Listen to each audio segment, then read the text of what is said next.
ไงแม่อยู่ไหนแม่แม่ขายของอยู่ขายกาแฟอยู่อับไม่ หาแม่ไปหาดูมาม่าไปอยู่ทั้งแม่ทั้งมา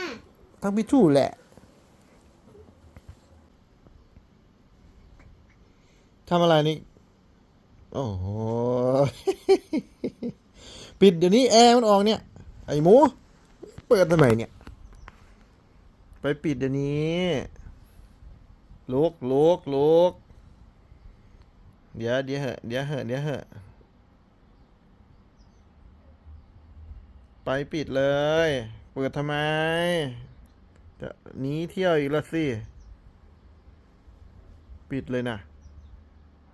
โอ้ยนะบางมือ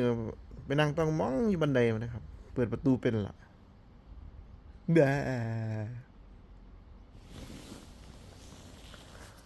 ไอ้หมู